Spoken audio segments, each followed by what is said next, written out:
Hello good evening dear student. बेटा अभी तक हमने आपको पोएम में पोएट्री में सारी पोम पढ़ा दी है। अब आज मैं आपके सामने लास्ट पोएम लेकर आई हूँ एने ग्रेगरी की, जिसको आज हम बहुत ही मजेदार तरीके से पढ़ेंगे और ये पोएम से बहुत ही अच्छा मैसेज आज आप सभी को मिलने वाला है। तो चलिए आज ये लास्ट पोएम आपके सामने हम लोग पढ़ रहे हैं। देखिए बेटा, फॉर एने ग्रेगरी कौन है, सबसे पहले जान लीजिए। जो एने ग्रेगरी है यहाँ पर वो एक लड़की है, ठीक है। अब इसमें क्या कहा जा रहा है, जो एक लड़की है वो प्यार के बारे में बता रही है, एक लव के बारे में बता रही है कि मुझसे जो लड़का प्यार करे वो मेरी इनर ब्यूटी से प्यार करे, ना कि आउटर ब्यूटी से प्यार करे। और ये चीज एक पोएट एक लड़की के थ्रू हमारे तक मैसेज भेज रहा है, आप सब हमारे क्या आप सभी तक भेज रहा है वो। तो आइए जानते हैं क्या कहा गया। Never sell a young man thrown into despair by those great honey coloured. कभी भी एक यंग मैन अगर प्यार पे पड़ता है, अगर लॉ पे आ रहा है, लॉ में पढ़ रहा है, तो वो किस चीज से प्यार सबसे पहले एक लड़की से करता है। By those great honey colour, उसके हनी मतलब कि हनी के कलर के बाल होंगे। रामपाल्ट एट योर ईयर, रामपाल्ट क्या कहा गया है कि जो आपके ईयर होते हैं ना, आपके कान होते हैं, उसके ऊपर जो हेयर गिरे हुए होते हैं उनको प्रोटेक्ट करने का जो काम कर रहा है। Love you for yourself alone and not your yellow hair, वो सिर्फ आपसे प्यार करेगा, ठीक है। वो क्या कर रहा है, and not your yellow hair, उसको आपके येलो हेयर पसंद नहीं है। वो क्या कह रहा है, ये येलो हेयर मत रखो, मैं तुमसे प्यार करता हूँ। तो यहाँ पे पोएट इस स्टैंजा में तो पोएट यहाँ पर ये कह रहा है कि जो लड़का है वो आपके प्यार में तो पड़ चुका है, आपके लव में तो पड़ा, लेकिन वो आपकी इनर ब्यूटी से नहीं, आपकी आउटर ब्यूटी से प्यार कर रहा है। इसी बात को यहाँ पे अब सेकंड, यहाँ पे तो पहले स्टैंजा में जो बात कही वो पोएट ने कही है, ठीक है। दूसरे स्टैंजा में तो बात कह रही है एने ग्रेगरी कह रही है। वो क्या कह रही है पोएट से, but I can get a hair dye, अगर ऐसा है तो मैं अपने हेयर को डाई करवा लूंगी, ठीक। And set such colour there, और वो कौन कौन से कलर है, अगर वो मेरे जो येलो कलर के बाल है, अगर मैंने उस लड़के को उस वजह से छोड़ दिया है कि वो मेरी आउटर ब्यूटी से प्यार कर रहा है, इनर ब्यूटी से लव नहीं कर रहा है, तो मैं इसके लिए सबसे पहले क्या करती हूँ, अपने बालों को कलर कर लेती हूँ। उसको मैं ब्राउन कलर का भी कर लूंगी, ब्लैक भी कर लूंगी, या कैरेट के कलर का कर लूंगी। That young man in despair may love me for myself alone, यहाँ पे एने ग्रेगरी इसी बात को कह रही कि मुझे ऐसा लड़का चाहिए नहीं जो कि मेरी आउटर ब्यूटी से प्यार करे, वो माई सेल्फ अलोन, वो मुझसे सिर्फ और सिर्फ मेरे इनर ब्यूटी से प्यार करे, and not my yellow hair, और ना कि मेरे येलो हेयर देखकर वो मेरी आउटर ब्यूटी से मुझे लव करे, ठीक।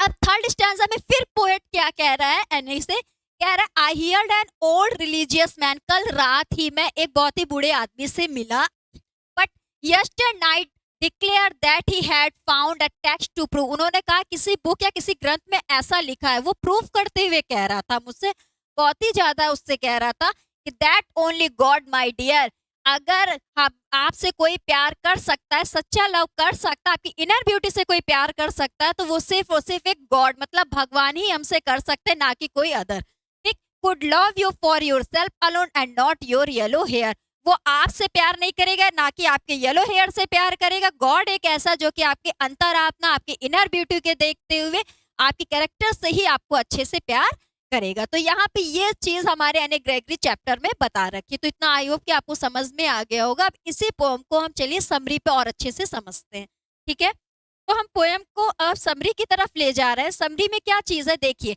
सबसे पहली बात, ये जो पोम है किसने लिखी है बेटा, विलियम बटलर ईस्ट जी ने लिखी है, जिसको आप WBY के नाम से भी याद कर सकते हैं शॉर्ट में।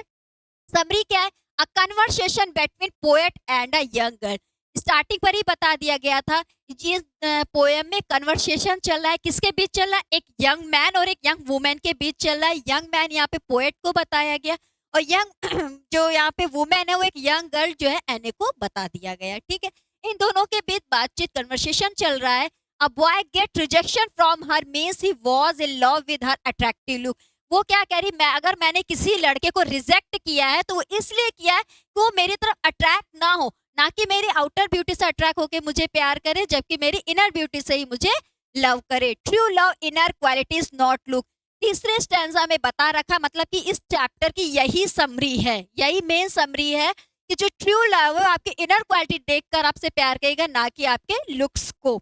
एने says she will change her looks by dyeing hair, will become less attractive, will find a true lover। और थर्ड लाइन पर भी वही चीज बता दी है, एंड ने बोला है कि अगर कोई हमसे मेरे बालों को देखकर प्यार कर रहा है तो मैं उनको डाई कर लूंगी, उनको अलग अलग कलर में कर लूंगी, मुझे ऐसा अट्रैक्टिव लव नहीं चाहिए। The poet had heard last night only God loves अस। और यहाँ पे पोएट ये भी बता रहा है कि लास्ट नाइट मैंने एक बूढ़े आदमी से ऐसा कहते हुए सुना, उसने मुझे ये समझाया कि ओनली गॉड लव अस, कि हमसे सिर्फ और सिर्फ गॉड ही हैं जो सच्चा प्यार कर सकते हैं। Our inner beauty not looks, our inner beauty not looks, मेरे लुक को देखकर कोई मेरी इनर ब्यूटी को प्यार ना करे, ना लव करे। ठीक, तो आई होप कि आपको अच्छे से, अब तो बहुत ही अच्छे से समझ में आ गई होगी एनी ग्रेगरी की ये पोम। अब इसके आगे हम पोएटिक डिवाइस की तरफ चल रहे हैं।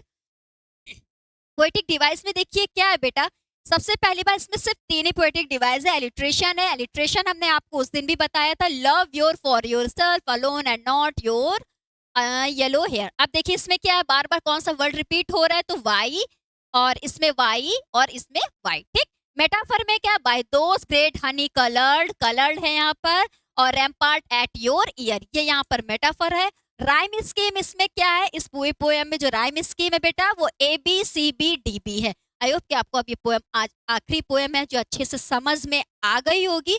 इसके साथ ही साथ मैं आपको बताना चाह रही हूँ, कल दोपहर में 11 बजे से 1 बजे तक मैराथन क्लास इंग्लिश की दी जाएगी, जिसमें पोइट्री के आपके चैप्टर 1 से लेकर 10 तक की पूरी फुल कॉन्सेप्ट लेकर मैं आपके सामने आऊंगी, जिसमें आपका पूरा बोर्ड का तैयारी करने की जिम्मेदारी हमारी है। ठीक है, तो कल आप लोग तैयार रहिएगा इसके लिए। Thank you so